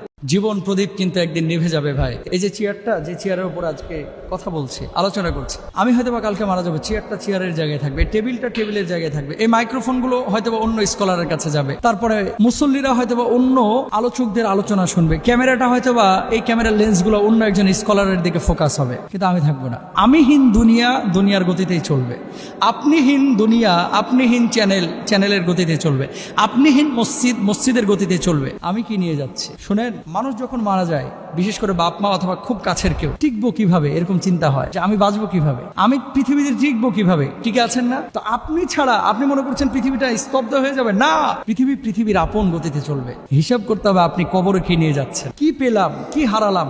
দিন শেষে হিসাব করেন না, মাস শেষে হিসাব করেন না, এই দুনিয়া থেকে কি নিয়ে যাচ্ছেন। পৃথিবীর জীবনের পরিসমাপ্তি আছে, আখিরাতের জীবনের পরিসমাপ্তি বলতে কিছু নাই, যার শুরু আছে শেষ নাই। মনে রাখবেন, কষ্ট হতাশা থেকে মানুষ কিন্তু এই আত্মহত্যার পথ বেছে নেয়। ইন্নামা আল উসরি ইসরা, রাত যখন গভীর হয়, রাতের পরে কি হয়, সূর্যের উদয় ঘটে, আবার আলো আসে। প্রত্যেকটা সুখের পরে দুঃখ আছে, দুঃখের পরে কি আছে, সুখ আছে, কষ্টের পরে আবার সুখ আছে। আপনার 60 বছরের পুরো জিন্দেগি যদি আল্লাহ কষ্টের মধ্যে রাখতো, তাহলে আপনি কিন্তু টিকতে পারতেন না ভাই। কথা বলে না, টিকতে পারতেন আপনি? যদি 60 বছর আল্লাহ আপনাকে বিপদে ফেলায় রাখতো, আপনি কি দুনিয়ার কাজ করতে পারতেন? তার মানে কি, লাইফটা এভাবেই, কষ্টের পরে সুখ আসবে, সুখের পরে কষ্ট আসবে, তাহলে দুনিয়াটার প্রকৃত পরিচয়টা আপনি পাবেন। আল্লাহ তাআলা আমাদের সবাইকে বোঝার তৌফিক দান করুন। মোবাইলের দিকে দিনে 16 ঘন্টা তাকায় থাকেন, 12 ঘন্টা তাকায় থাকেন, 8 ঘন্টা তাকায় থাকেন, অথচ কোরআনের দিকে তাকাইলে চোখের জ্যোতি বাড়ে। সেই কোরআনের দিকে 2টা মিনিট কি প্রতিদিন তাকান? 1টা মিনিট কি তাকান? এই বাংলার জমিনে কোটি কোটি মানুষ আছে যারা মোবাইলের দিকে দিনে 8 ঘন্টা 7 ঘন্টা তাকাচ্ছে, কিন্তু কোরআনের দিকে 2টা মিনিট তাকায় না। কি জবাব দিবেন আল্লাহর কাছে? মোবাইলেই কোরআন পড়েন না, সমস্যা কোথায়? এই জন্য আসলে সঙ্গী মোবাইলকে না, সঙ্গী কোরআনকে আমরা বানানোর চেষ্টা করব। শুধু সঙ্গী, অনেকে বউয়ের চাইতে মোবাইলকে বেশি প্রায়োরিটি দেয়। ছোট বাচ্চাটা কোন দিকে আছে, বিছানার উপরে আছে না নিচে পড়ে গেছে, ঘুমের পরে খুঁজে না, কিন্তু খুঁজে মোবাইলটা বালিশের কুঞ্চি পেয়েছে পায়ে আছে, মোবাইলটা কোথায় আছে, ঘুম থেকে উঠে চোখ ডলতে ডলতে খুঁজে। সুতরাং কোরআন আমাদের জীবন সঙ্গী হোক, মোবাইল না। যে ছেলেরা একসাথে 4টা বিয়ে করতে পারে, মেয়েরা কেন 4টা বিয়ে করতে পারে না, এরকম প্রশ্ন কোনো যদি মহিলা করে তার ইমান থাকবে না, ইমান থেকে সে খারেজ হয়ে যাবে, ঠিক কিনা? 4টা বিয়ে যদি একসাথে এক মেয়ে 4টা স্বামী করতো বা গ্রহণ করতো, কার সাথে রাত্রে থাকতো? আর পেটে যে বাচ্চা আসতো এটা নিয়ে মারামারি লাগতো না? কামাল কইতো এই বাচ্চা আমার, ওইদিকে আব্দুর রহিম কইতো গত 7 দিন ধরে আমার সাথে আছে, আর তুই বলতেছিস তোর যে বাচ্চা তোর। মারামারি লাগতো কি লাগতো না? বাধ্যনি মারামারি। এবার ছেলে জন্ম নিল, যখন ছেলে ছোট সবাই মাশাল্লাহ আদর সোহাগ করে, ছেলে একটু বড় হয়েছে, স্কুলের টাকা দেওয়া লাগবে, প্রাইভেটের খরচ দেওয়া লাগবে, এবার আর কেউ পকেটে হাত ঢুকায় না, কয় যা আব্দুল করিমের কাছে যা, একবার তুই আমার বাপ নি, তুই আমার বলা নেই, যা জামালের কাছে যা, জামাল কইতে যা কামালের কাছে যা। মারামারি লাগতো কি লাগতো না? লাগতো। এরকম অসংখ্য কারণ আছে যে কারণে আল্লাহ তাআলা মেয়েদেরকে এই পারমিশন দেন নাই, কিন্তু ছেলেদেরকে যে দেওয়া হয়েছে এটা ফরজ না। বর্তমান পৃথিবীর সবচেয়ে কঠিন কাজ হচ্ছে নিজেকে সংশোধন করা, আর সবচেয়ে সহজ কাজ কি জানেন? অন্যের সমালোচনা করা। প্রত্যেকটা মানুষ খেয়াল করেন, নিজের সংশোধনের খবর নাই, কিন্তু আরেকজনকে শুদ্ধ করার জন্য, আরেকজনকে বদলানোর জন্য, পরিবর্তন করার জন্য বড় প্রেশান, কিন্তু নিজে পুরো নাপাক হয়ে রয়েছে, নাপাকি ধোয়ার খবর নাই। তো সমালোচনা, গীবত, পরনিন্দা, হিংসা এগুলো কিন্তু ইসলামে জায়েজ নাই। আপনি একজন মানুষকে যদি শুদ্ধ করতে চান, মুখোমুখি তাকে বলেন যে এটা আপনার ত্রুটি, এটা আপনি ঠিক করেন, এটা আপনার ঠিক করা উচিত, এভাবে বলবেন। সমালোচনা করে ভাই নিজে কখনো ভালো থাকা যায় না। আপনি আরেকজনের সমালোচনা করে পেছন থেকে টেনে ধরে মনে করতেছেন এরা থামায় দিবেন, দমায় ফেলবেন, কোশ্চিনকালেও না। আল্লাহ যদি কাউকে উঠায়, আপনি পেছন থেকে সারা পৃথিবীর মানুষ খামচা টেনে ধরলেও এরে আপনার থামাইতে পারবেন না, এর গন্তব্যে পৌঁছায় যাবে। আর আল্লাহ যদি কাউকে আটকায় দেয়, সারা পৃথিবীর মানুষ ধাক্কা মেরে তারা কিন্তু গন্তব্যে পাঠাইতে পারবে না। গীবত, সমালোচনা, পরনিন্দা এগুলো আমরা করব না। আর সবসময় আরেকজনকে শুদ্ধ করার চিন্তা করার আগে নিজে আমি কতটুকু শুদ্ধ এটা আমরা খেয়াল করব। ম্যাক্সিমাম মানুষের অন্তরের মধ্যে জেনে হোক না জেনে হোক এখন অহংকার ঢুকে গেছে। প্রমাণ নেন। আর একজনের কল্যাণ দেখে যদি আপনার ভালো না লাগে, জানতে হবে আপনার অহংকার আছে। অহংকার যার আছে, খড়খোটা একটা কাঠি মেরে দিলেন, দাও দাও করে সবকিছু জুলুস ছারখার করে ফেলবে। এই অহংকার, হিংসা এগুলো মানুষের আমলগুলোকে এইভাবে জ্বালায় পুড়ায় ধ্বংস করে দেয়। পৃথিবীতে কখনো ভাই যতদিন জীবিত আছেন অন্তরের মধ্যে হিংসা আনবেন না, অহংকার আনবেন না। কেন আনবেন না শুনেন। আরেকজন কামাইতেছে বৈধভাবে 1 লাখ, আপনি কামাচ্ছেন 30,000। ওর রিজিকে যেটা আছে ও পাবেই, আর আপনার যেটা আছে এটা আপনি পাবেনই। আফসোস করে লাভটা কি? আপনি আফসোস করেই তো টানে আনতে পারতেছেন না। পারতেছেন কি করে? ওই বেটার নামে চায়ের দোকানে বসে বসে গীবতের পৃষ্ঠা উল্টায়, আর এর নামে গীবত করতে থাকে, গীবত কমিটির সভাপতি। ঠিক কিনা? কেন এগুলো করবেন কেন? ওর নসিবে যেটা আছে সে সেটা পাবেই। আপনি গীবত করলেই কি, অহংকার করলেই কি, হিংসা করলেই কি, এর কোনো ক্ষতি হবে না। ক্ষতি তো আপনি আপনার করলেন। পৃথিবীতে অনেক মানুষ আপনাকে দূরে ঠেলে দেবে, অনেক মানুষ আপনাকে সরিয়ে দিবে, অনেক মানুষ আপনাকে উপরে উঠতে দিবে না, অনেক মানুষ পেছন থেকে খামচে টানিয়ে ধরবে আর কি। শুনেন, পৃথিবীতে কে আপনাকে টেনে ধরলো, কে আপনাকে কষ্ট দিল, কে আপনার কলিজাটা ছাড়খাড় করে ফেললো, মোটেও কেয়ার করবেন না। মনে রাখবেন, অবলিগ একটা জায়গা আপনার জন্য আল্লাহ সুবহানাহু ওয়া তাআলা রেখেছেন, সেই জায়গাটা আপনাকে ক্লিক করতে হবে। আপনি বলবেন কোনটা হুজুর, কিভাবে বুঝবো? অবলিগ জায়গাটা হচ্ছে যে মানুষটা আপনাকে কষ্ট দিয়েছে, পেছন থেকে টেনে ধরতেছে, সেই মানুষটাকে আগে বুঝেন যে মানুষটা আপনার কল্যাণ চায় নাকি অকল্যাণ চায়। যদি আপনার অকল্যাণ চাই, দেখা হলে শুধু সালাম কালাম, এর সাথে ঘেঁষাঘেঁষি করবেন না, এর সাথে মেলামেশা করবেন না, এর সাথে চলাফেরা করবেন না। যে মানুষটা আপনার কল্যাণকামী, সে মানুষটাকে বন্ধু বানান, ইনশাআল্লাহ সামনের পথটা আপনার সুগম হবে। আপনার সামনে কেউ যদি গীবত করে, এর থেকে 200 গজ দূরে থাকবেন। কারণ কি, যে লোকটা আপনার সামনে আরেকজনের গীবত করতেছে, এই লোকটা আরেকজনের সামনে আপনার গীবত করবে, তখন কেমন লাগবে? আপনার গীবত যখন এই লোকটা আরেকজনের সামনে করবে, তখন কেমন লাগবে? এই নেমু খারামি যখন আরেকজনের সাথে করবে, আপনার কেমন লাগবে? আপনার ব্যাপারে যদি হয়ে থাকে। এই জন্য গীবত নিজে করব না, গীবত নিজে শুনবো না। গীবত যারা করে তাদের মজলিসে আমরা বসবো না। বর্তমান সময়ে ছেলেদের চাইতে মেয়েরা গীবত করে, অনেক ক্ষেত্রে, অনেক সময় অনেক বেশি। ছেলেরাও করে, তবে এখানে অনেক মা বোন রেগে যেতে পারেন। বিশেষ করে পারিবারিক বিষয়গুলো ছেলেদের চাইতে বেশি মেয়েরা শেয়ার করে, এটাই চূড়ান্ত বাস্তব কথা। স্কুলে বাচ্চা নিয়ে গেছে, গোল হয়ে বসেছে, বাস ভাবি আমার জামাই এটা করেছে, ভাবি আমার জামাই এটা দিয়েছে, ভাবি আমার ভাসুর এটা করেছে, ভাবি আমার ননদ এটা করেছে। এগুলো কিন্তু মেয়েরা পারিবারিক আলোচনাগুলো বেশি করে, এগুলো করবেন না।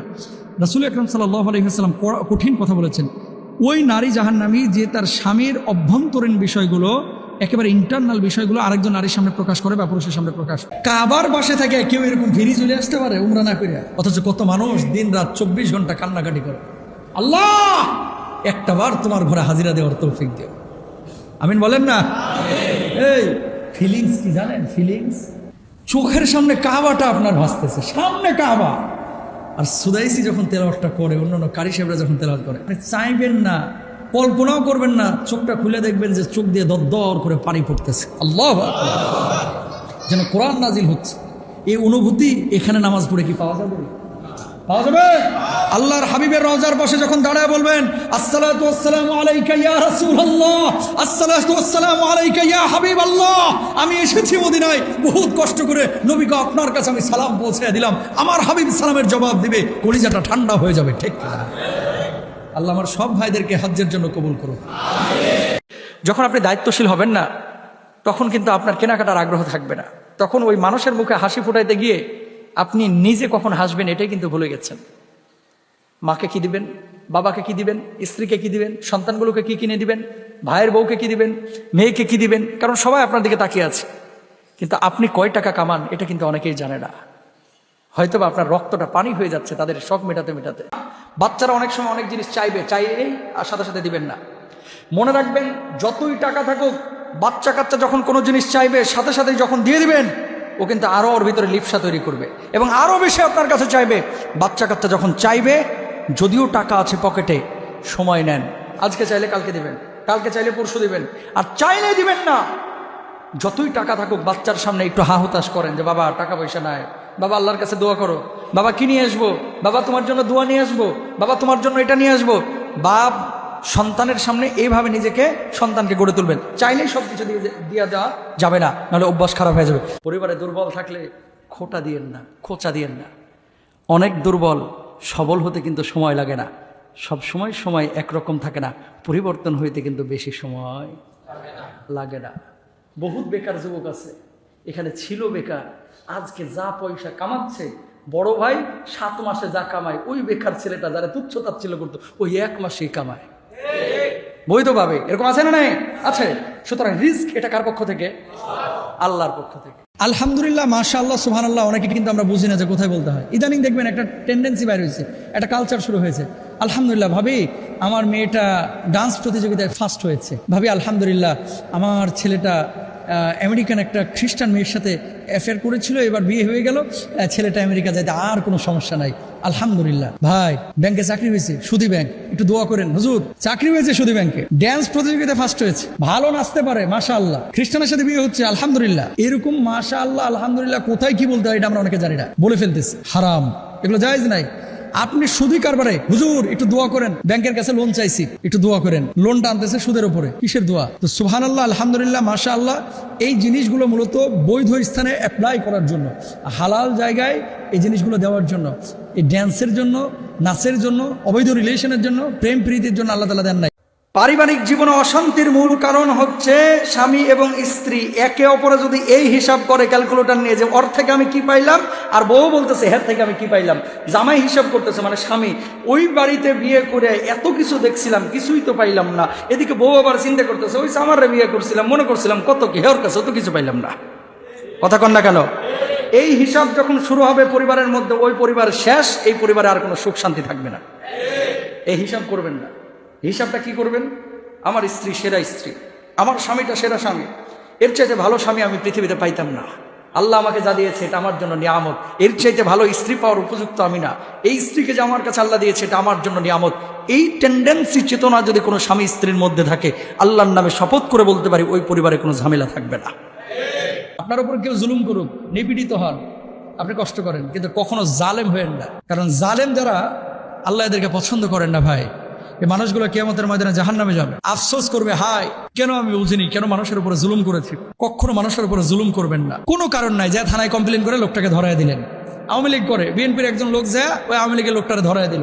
একটা বার চিন্তা করে না যে আমি এই লোকটারে ধরায় দিচ্ছি, তার ঘরে 2টা ছোট বাচ্চা থাকতে পারে, এই বাচ্চাগুলো রাত্রিবেলা আব্বু আব্বু বলে খুঁজতে পারে।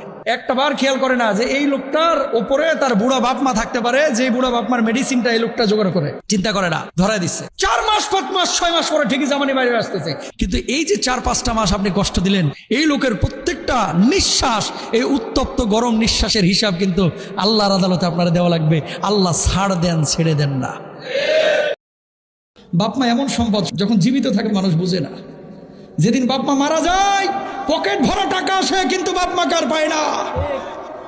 আজকে মা মোরগ খাইতে পছন্দ করে, মা হাঁস খাইতে পছন্দ করে, কিনে দেওয়ার মতো অনেক যুবকের সামর্থ্য নাই।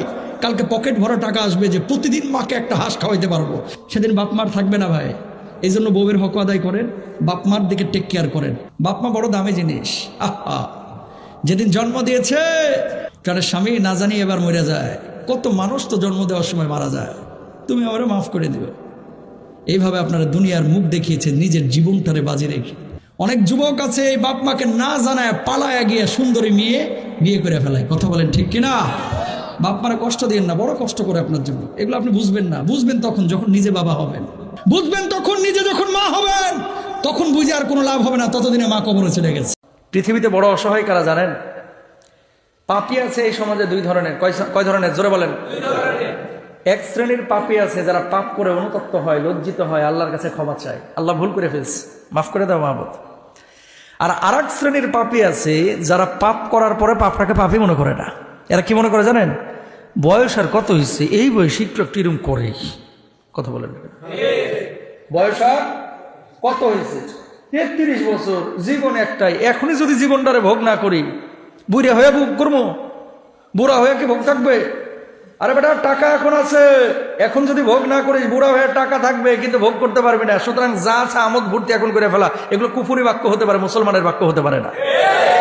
এই বর্তমান জামানায় একটা কিয়ামতের বড় আলামত প্রকাশিত হয়েছে, যেটা দেখা যাচ্ছে প্রত্যেকটা এলাকাতেই। খেয়াল করে দেখেন, মানুষ আগে ময়মুরব্বী দেখলে সালাম দিত, ছোট দেখলে সালাম দিত, বড় দেখলে সালাম দিত। এখন সালামটা সুন্দর করে দেয় না, জবাবটাও সুন্দর করে নেয় না। আল্লাহ নবী বলেছেন কিয়ামতের আগে একটা বড় আলামত দেখা যাবে। আলামতটা হচ্ছে কি? আত-তাসলিমুল খাসা।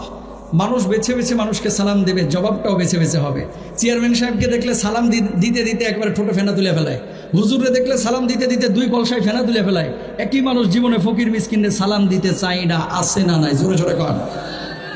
আবার কিছু লোককে সালাম দিলে হাতটা তুলে এরকম এরকম করে, মুখ দিয়ে জবাব দেয় না, আসে না, সুন্দর করে জবাবটা দেয়। মানুষ যখন বিপদে পড়ে যায়, কখনো কখনো দেখবেন গাছ ধরে বাঁচার চেষ্টা করে, কখনো কখনো শেষ অবলম্বন একটা খড়কুটা ধরে বাঁচার চেষ্টা করে। ফেনীর ভয়াবহ বন্যার সময় আপনারা দেখেছেন। তা আসলে দুনিয়াতেই যদি এরকম চিত্র ভিডিও ক্লিপসের মাধ্যমে দেখা যায়, সরাসরি দেখা যায়, আখিরাতে কিয়ামতের ময়দানে চিত্রটা কতটা ভয়াবহ হবে। এখান থেকে কিন্তু আমাদের শিক্ষা দিতে হবে। দুনিয়াতে এত সাহায্যকারী কিন্তু কেউ নির্দিষ্ট স্থানে যেতে পারতেছে না, এত ভলেন্টিয়ার কেউ নির্দিষ্ট স্থানে যেতে পারতেছে না, এত খাবার দাবার কেউ নির্দিষ্ট স্থানে নিতে পারতেছে না। আখিরাতে ভাই কি অবস্থাটা হবে? যেদিন বাপ সন্তানকে চিনবে না, মা সন্তানকে চিনবে না, ভাই ভাইকে চিনবে না। সুতরাং কি নিয়ে যাচ্ছি, কেন এসেছিলাম, আল্লাহ তাআলা কেন পাঠিয়েছিলেন এবং কি সম্বল নিয়ে কবরে যাচ্ছি, আখিরাতে উঠতেছি, যাব, এটা আমাদের খেয়াল রাখতে হবে। আল্লাহ তাআলা তৌফিক দান করুন। আমি দোকানে দাঁড়ানো, আমার ড্রাইভার সহ এক মহিলা আসলেন। ওভার স্মার্ট নিজেকে প্রেজেন্ট করতে গিয়ে এমন হয়ে যায় যে একেবারে ভাষাটার সিজার করে ফেলে। কিভাবে কথাটা বললো? মাম্মা একটা রুটি একটু চা হবে নাকি? এটা বলার কি আছে এখানে? এইভাবে এই যে ন্যাকামো করে আপনার কথা বাইর করতে হবে টেনে টেনে। স্বাভাবিকভাবে বললেই তো হয় যে মামা চা হবে কিনা, রুটি হবে কিনা। আপনি একটু সরতে পারেন? সরতে পারেন কি? সরতে আবার কি? একটু সরতে পারেন? ভালো আছো? কেন ভালো আছিস? ভালো আছো? ভালো আছো এরকম কেন আবার? এই যে ন্যাকামো করে এই ধরনের কথাবার্তাগুলো, এগুলো আসলে মানে খুব বিরক্তিকর। মানুষ বড় গাদ্দার, মানুষ বড় বেঈমান, মানুষ বড় নিয়ম খারাপ। যতদিন দিতে পারবেন ততদিন আপনি ভালো, যখন দিতে পারবেন না এটা বোঝা মনে করছে এরা জালেম, এরা জালেম, এরা জালেম, এদের ভিতরে মনুষ্যত্ব নাই। তুই যে আজকে বুড়াটারে বোঝা মনে করছিস ভাই, কালকে তুই যখন বুড়া হবি ওনারা তো বোঝা মনে করছিস, তোর সন্তান লাথি মেরে কুত্তার মতো বাড়ি থেকে তোর পিড়া বের করবে। কামাতা দিন তুদান। মানুষ ভুলে যায় যেমনটা আপনি আপনার বাপের সাথে করবেন, আপনার সন্তান কিন্তু প্রতিটা অক্ষরে অক্ষরে তাকায় তাকায় দেখতেছে আমার বাপ আমার দাদার সাথে দাদির সাথে কি আচরণটা করতেছে। লিখে রাখেন কথাগুলো, লিখে রাখেন। বিশ্বাস হবে না, মোল্লা হুজুর, মুন্সি হুজুর এগুলো বলে। মনে রাখবেন আসাদুন নাসি আল আম্বিয়া, আল্লাহর নবী বলছেন আল্লাহ তাআলা নবী আম্বিয়া আলাইহিমুস সালাতু ওয়াস সালামকে সবচেয়ে বেশি বিপদ আপদ দিয়েছেন। তার মানে কি পৃথিবীতে আল্লাহ যাকে যত বেশি ভালোবাসবেন তারে তত বেশি বিপদ আপদ দিবেন, ঠিক না? কিন্তু আমাদের সমাজে কিশোরগঞ্জের মানুষ যখন বিপদে পড়ে, ময়মনসিংহের মানুষ যখন বিপদে পড়ে, আল্লাহ কি কাউরে পায় না, খালি যত বিপদ আমারই ঢেলে দিয়ে দেয়। আছে না নয়? বিপদ আপদ এগুলোতে ধৈর্যহীন হওয়া যাবে না, ধৈর্য ধারণ করতে হবে। মনে রাখবেন এই পৃথিবীর মুখে আল্লাহ তাআলা যাকে যত বেশি বিপদ আপদ দেন তাকে আল্লাহ তাআলা তত বেশি পছন্দ করেন। সুবহানাল্লাহ। বাবাহীন পৃথিবী, শূন্য পৃথিবী, মিথ্যে কথা। বাবাহীন পৃথিবী, নিঃস্ব পৃথিবী, মিথ্যে কথা। বাবা বটবৃক্ষের মতো ছায়া দেয়। বাবার মায়া, মমতা, আদর, স্নেহ, ভালোবাসা এগুলো একজন সন্তানের কাছে সবসময় কাম্য থাকে। কিন্তু বাবা ছাড়া একজন সন্তান প্রতিষ্ঠিত হতে পারে না। বিষয়টা এরকম না, বিষয়টা হচ্ছে আল্লাহ যার দিকে নজর দিবেন, রহমের নজর, সে মানুষটি প্রতিষ্ঠিত হবে। আলিয়া মাদ্রাসার বড় বড় প্রিন্সিপাল যারা, আপনি ব্যাকগ্রাউন্ড খোঁজেন যে কয়জনের বাবা শিল্পপতি ছিল, পয়সাওয়ালা ছিল।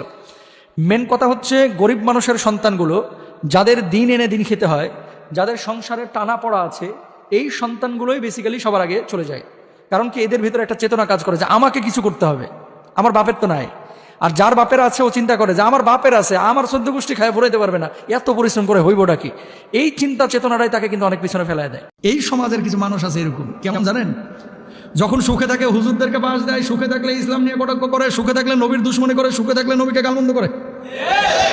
আর যখন একটু বিপদে পড়ে ঢাকা মেডিকেলে ভর্তি হয়, তখন বলে আল্লাহরও মানে, আল্লাহর নবীরও মানে, সবাইরে মানে, হুজুর একটু দোয়া করেন যেন আল্লাহ আমরা সুস্থ করে দেয়। এই সমস্ত জালেমগুলো ফেরাউনের মতো আল্লাহর আদালতে দাঁড়াবে, ঠিক কিনা? ভাইরা আমার, নবীকে যেই গালি দেখ না কেন, নবীকে যেই সমালোচনা করুক না কেন, ইহুদি খ্রিস্টান হিন্দু, তার স্বাধীনতা আছে, সে তার ধর্ম পালন করবে। কিন্তু কোনো মুসলমানের বাচ্চা যখন তার সামনে কোনো মুসলমান অথবা কোনো অমুসলিম আমার নবীকে, আমার আল্লাহকে কটাক্ষ করবে, চুপ করে কোনো মুসলমান বসে থাকতে পারে না, প্রতিবাদ করবে, তার ব্যাপারে ঘৃণা পেশ করবে, ঠিক কিনা? আজকে প্রত্যেকটা ছেলে মেয়ে এমন অবস্থা হচ্ছে, কেন আপনার খেদমত করে না বড় হয়ে, জানেন? এই সমস্ত কারণে। সে তো অভাব বোঝে নাই। অভাব না বোঝার কারণে আপনি আপনার বাপের অভাবটা যেভাবে বুঝেছেন, আপনার অভাব কিন্তু সে বুঝতেছে না। আপনার ঘামের মূল্য সেই জন্য দিচ্ছে না। ঘামের মূল্যটা না দেওয়ার কারণে আপনার পরে যখন অনার্স মাস্টার শেষ হয়ে যাচ্ছে, সুন্দর বউ পাইয়া আপনার বুড়ো আঙ্গুল দেখায় চলে যাচ্ছে। আপনি যে পরিশ্রমটা তার জন্য করতেছেন একটু বোঝাইতে হবে। মাঝে মাঝে আপনার কাজের জায়গায় নেবেন এদেরকে, টাকার বক্স দেখাবেন না, ডয়ারে দেখাবেন না, কিন্তু আমি তোর বাপ, তোকে মানুষ করতে গিয়ে কি পরিমাণ পরিশ্রম আমি করছি দেখ, কত হাড় ভাঙা পরিশ্রম, কত কটু কথা আমাকে শুনতে হয়। তাই না, গিয়েছি কেন? রিজিকের জন্য, তোদেরকে ভালো রাখার জন্য। সুতরাং এই বাপটারে কষ্ট দিস না, এই মাটারে কষ্ট দিস না, এই জিনিসগুলো বুঝান। একটা জিনিস আপনি খেয়াল করবেন, পৃথিবীতে যারা অসৎ মানুষ, এই অসৎ মানুষগুলো কাউকে সৎ মনে করে না, কারণ সবাইকে সে নিজের মতো অসৎ ভাবে। এই জন্য বাংলাতে একটা প্রবাদ আছে, সৎ সঙ্গে সর্ববাস, অসৎ সঙ্গে সর্বনাশ। আপনারা সবসময় চেষ্টা করবেন সৎ মানুষের সঙ্গে চলতে, সৎ মানুষের সঙ্গে বন্ধুত্ব করতে, সৎ মানুষের সঙ্গে পারিবারিক সম্পর্ক স্থাপন করতে, সৎ মানুষকে জীবন সঙ্গী হিসেবে গ্রহণ করতে। এই পৃথিবীতে তারাই সবচেয়ে বড় সত্যবাদী, যারা জালেম শাসকের সামনে সত্য কথা বলতে পারে। কিছু আছে বোবা শয়তান, যারা সত্য কথা বলতে ভয় পায়, যারা অনেক সময় অনেকের হালুয়া রুটি খেয়ে হক কথাগুলোকে বাক্সবন্দি করে রাখে, বক্সবন্দি করে রাখে। এই মানুষগুলোকে কিয়ামতের ময়দানে আল্লাহর আদালতে দাঁড়াতে হবে। জীবনে পিতামাতাকে কখনো কষ্ট দিয়েন না, যদিও সম্পদ থেকে আপনাকে বিচ্ছিন্ন করে দেয়। এই বাপমা আপনার জন্য যে কষ্ট করেছে, বুকের চামড়া দিয়ে বাপমার জুতা বানিয়ে দিলেও সেই ঋণ পরিশোধ করতে পারবেন না। যখন আপনি ছিলেন নিথর, আপনি ছিলেন নিস্তব্ধ, যখন আপনি আপনার মুখের ভাষা দিয়ে খাবারটা পর্যন্ত চাইতে পারতেন না, সে সময় আপনার কান্নার আওয়াজ শুনে আপনার বাবা মা আপনার খাবারের প্রয়োজন মিটিয়েছে। কি জবাব দিবেন আল্লাহর কাছে? আপনাকে সম্পদ না দেখ, আপনাকে টাকা পয়সা না দেখ, আপনাকে দুনিয়ার সমস্ত হক থেকে বঞ্চিত করুক, তারপরেও আপনার বাপ আপনার মা আপনার জন্য অনেক কিছু করেছে যখন আপনি নিথর ছিলেন, যখন আপনার শক্তি সক্ষমতা ছিল না। এগুলো আপনি ভুলে যাবেন না। মাকে কষ্ট দিও না। তোমার মা যখন জীবিত ছিল, তোমার মা যেদিন তুমি দুনিয়ার মুখ দেখবা, তুমি জানো না তোমার বাপের হাতে হাত রেখে বলেছে, ও প্রাণের স্বামী, কত মা তার সন্তান জন্মের সময় মারা যায়, না জানি আমিও মারা যাবো, তুমি আমার মাফ করে দিও। মা তখন সুতিকা গৃহে গিয়েছে, অপারেশন থিয়েটারে গিয়েছে, আপনাকে দুনিয়ার মুখ দেখিয়েছে, গরু কাটা রক্তের মতো রক্তের বন্যা বয়ে গেছে, মা রক্তাক্ত হয়ে গেছে, জীবনটা বাজি রেখে আপনাকে দুনিয়ার মুখ দেখিয়েছে। যখন সন্তান জন্মের পরে মায়ের সামনে ওই সন্তানকে ধরা হয়েছে, আপনার চেহারা দেখার সঙ্গে সঙ্গে মায়ের দুঃখ, যন্ত্রণা, কষ্ট সব মা ভুলে গেছে। বলুন আল্লাহু আকবার। ব্যানসন সিগারেট খাইয়া টেনশন নিয়ে যদি আপনি এমপি মহোদয়ের সামনে দাঁড়াইতে না পারেন মুখের গন্ধের কারণে, আল্লাহ রাব্বুল আলামিনের মসজিদে আপনি আসছেন, প্রধানমন্ত্রীর কাছে যান, গাড়ি নিয়ে যান, ভালো জামা পরে যান, কিভাবে দাঁড়াচ্ছেন আপনি চিন্তা করছেন, কোন পোশাকে দাঁড়াবেন এই চিন্তা করছেন, আর আল্লাহর সামনে আপনি দাঁড়াচ্ছেন, আপনার মাকড়সায় জাল পাচ্ছে ওই টুপি নিয়ে এসে আপনি আল্লাহর সামনে দাঁড়াচ্ছেন, পাঞ্জাবির ঠিক নাই, পায়জামার ঠিক নাই, নামাজ কবুল হবে কচু ঘোড়ার ডিম, ঠিক কিনা বলেন? কিভাবে বুঝাবো? কেন বললাম এই কথাটা? বলার একটা উদ্দেশ্য আছে। মানুষ মনে করে আল্লাহর সামনে একভাবে দাঁড়াইলেই হয়েছে। কথা বলেন না কেন? আল্লাহর একটা বুঝ দেয়। আল্লাহ বলছে মসজিদে যাও সুন্দরভাবে। মানুষ মারা যাওয়ার পরে সর্বপ্রথম যে জিনিসটা হারায়, মানে রূহ তো হারাইছে, তারপরে যে জিনিসটা হারায় সেটা হচ্ছে তার নাম। তখন আপনাকে নাম ধরে আর কেউ সম্বোধন করে না, বরং নামের জায়গায় লাশ বসায় দেয়। লাশ, ঠিক কিনা? ছেলে বলে যে আব্বা লাশটা বাইর কর, বন্ধু বান্ধব বলে লাশটাকে নিয়ে চল, দেরি হয়ে যাচ্ছে, আকাশ মেঘলা, দেরি করা যাবে না, দ্রুত দাফন করে দেয়। হৃদপিণ্ডটা বন্ধ হইলেই সাথে সাথে রূহটা এই দেহ নামক খাঁচা থেকে রূহ নামক পাখিটা উড়াল দিয়ে চলে যাবে, আর চলে গেলে আর আপনার নামটাও থাকবে না, আপনার নামের শুরুতে মরহুম বসবে, মানুষ আপনাকে লাশ বলবে, ঠিক কিনা? এই বাংলাদেশে সবচেয়ে ভালো আছে কোন শ্রেণীর মানুষগুলো জানেন? যারা খুব বেশি পয়সাওয়ালা, হালাল হোক বা হারাম হোক, অনেক বেশি টাকা কামাইছে। হারাম যারা খোর, এদের অশান্তি আছে, কিন্তু মনে করা যায় এরা অনেক হ্যাপি, খুব ভালো আছে। খুব আলটিমেটলি ভালো নাই, কিন্তু দাবি করে তারা ভালো আছে। আরেক শ্রেণীর মানুষ যারা পয়সাওয়ালা, হালাল পথে উপার্জন করেছে, এরা ভালো আছে। আর সবচাইতে ফকির যেটা, এটাও ভালো আছে। কথা কয় না? বলবে হুজুর এটা কেমনে ভালো আছে? এটা যে কষাইয়ের দোকানে বলবে যে 2টা গোস্ত দেন, অনেক সময় কষাইরা দেয়, তো 4 দোকান থেকে 8 পিস গোস্ত হলে তার এনাফ। কথা বলছেন? তরকারি চাওয়ার জন্য মনে করেন কাঁচা বাজারে চলে গেল, ছোট্ট একটা আলু দিতে কি সমস্যা? 20টা দোকান করলে ওর দিনের কিন্তু সবজিটা হয়ে যায়। সবচেয়ে বড় বিপদে আছে মধ্যবিত্তরা, না চাইতে পারে, না বলতে পারে, না কাঁদতে পারে, এবং এদের চাপা কান্নাগুলো দেখার কেউ নাই। আল্লাহর নবী বলেছেন সারা পৃথিবীর মুসলমানরা হচ্ছে একটা দেহের মতো, হোক সে মুসলমান ফিলিস্তিনে, হোক সে মুসলমান বাংলাদেশে, হোক সে মুসলমান আফ্রিকায়, হোক সে মুসলমান মিডল ইস্টের কোনো দেশে। মুসলমান যেখানে আক্রান্ত হবে অন্য মুসলমানের মন খারাপ হবে, মুসলমান যেখানে আক্রান্ত হবে অন্য মুসলমানের কলিজায় রক্তক্ষরণ হবে, মুসলমান যেখানে আক্রান্ত হবে অন্য মুসলমান সেখান থেকে প্রতিবাদ করবে, প্রতিরোধ করবে, আন্দোলন করবে, ঠিক কিনা মুসলমান? আল্লাহ রাসূল সাল্লাল্লাহু আলাইহি ওয়াসাল্লাম বলেছেন মানুষ যখন মারা যায় তার সমস্ত আমল বন্ধ হয়ে যায়, তবে জীবিত অবস্থায় কেউ যদি 3টা কাজ করে যায় কবরে শুয়ে শুয়ে অনন্তকাল সে সওয়াব পেতে থাকে। 3টা কাজ জীবিত অবস্থায় প্রত্যেকটা মানুষের করা উচিত। 1 নম্বর, ইদা মাতাল ইনসানু ইনকাতা আনহু আমালুহু ইল্লা মিন সালাসাতিন ইল্লা মিন সাদাকাতিন জারিয়াতিন। সাদাকায়ে জারিয়া বেশি বেশি করবেন, গাছ লাগান, পুকুর খনন করেন, কলকারখানা নির্মাণ করেন, টিউবওয়েল নির্মাণ করেন, মানুষের উপকারে কিছু কাজ করেন, রাস্তাঘাট নির্মাণ করেন। 2 নম্বর, আও ইলমি ইউনতাফাউ বিহি, উপকারী ইলম বিতরণ করেন, জ্ঞান অর্জনের জন্য মানুষকে চেষ্টা চালান, কিতাবাদি লেখেন, মানুষকে শিক্ষা দীক্ষা দেন, মানুষের মধ্যে ধর্মীয় জ্ঞান বিতরণ করেন, জনগণের কল্যাণ হয় এরকম কোনো জ্ঞান বিতরণ করেন। 3 নম্বর, আও ওয়ালাদিন সালিহা ইয়াদউলা, সুসন্তান রেখে যান যে আপনার জন্য দোয়া করবে।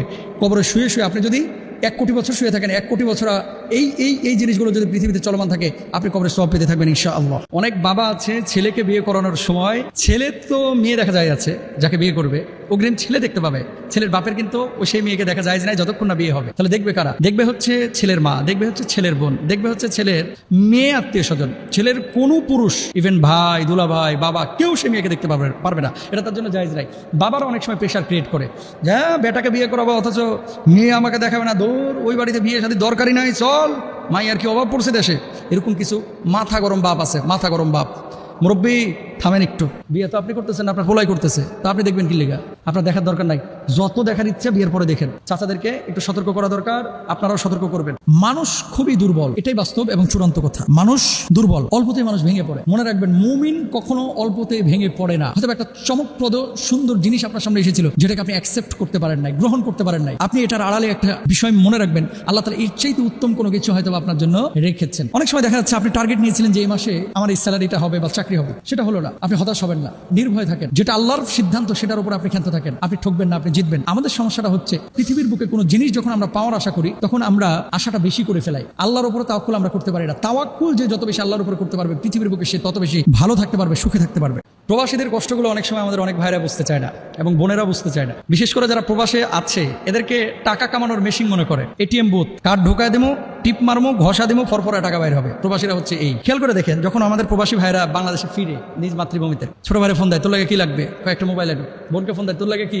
ভাই, একটু স্বর্ণ নিয়ে এসো। বউকে ফোন দেয়, তোমার জন্য কি, আমার জন্য গোল্ড নিয়ে এসো। সব ঠিক আছে, একটা বার কি আপনার মাথায় আছে যে মানুষটা প্রতি মাসে মাসে টাকা পাঠাইছে, যখন সে বাড়িতে আসতেছে, বাড়িতে আসার জন্য তাকে তো 2 লক্ষ টাকা এক্সট্রা বোনাস দেওয়া হচ্ছে না ভাই? হ্যাঁ, কিছু জায়গায় সামান্য কিছু টাকা বকশিস দেয়।